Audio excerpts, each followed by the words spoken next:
I was not highly talented,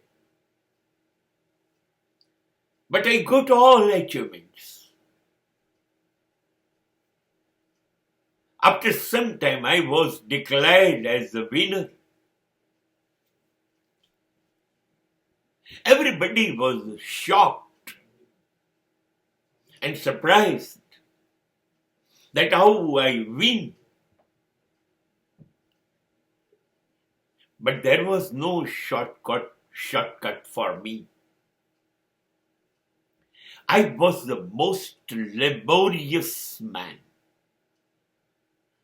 I was very hard-working person. I was giving more than 100% with my hard work. I was very consistent in hard working.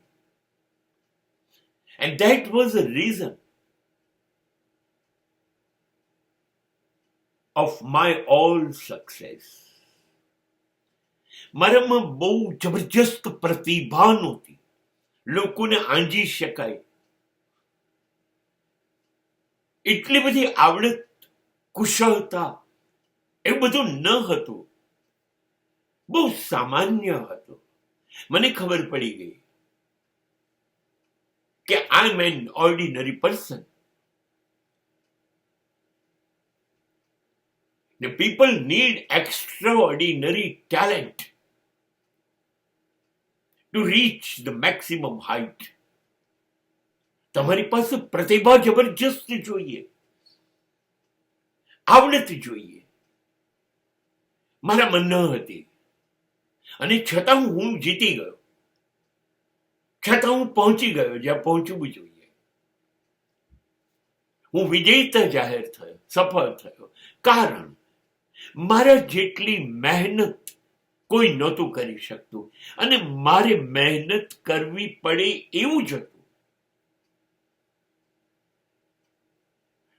હું 16-17 કલાક સુધી મહેનત કરતો, કેમ કે મને ખબર છે મારામાં કોઈ ખાસ વિશિષ્ટતા કે કુશળતા નથી. તો મારે ત્યાં પહોંચવું છે જ્યાં બધા એમનેમ સહેલેથી પહોંચે છે, હું નહીં પહોંચી શકું. એટલે મારે પુષ્કળ મહેનત કરવી પડશે. મહેનત વગર કશું શક્ય નહીં બને. એટલે મેં માત્ર હાર્ડ વર્કિંગ લેબર્સ, બસ એ જ કામ કર્યું અને મારી મહેનતે મને સફળતા આપી દીધી.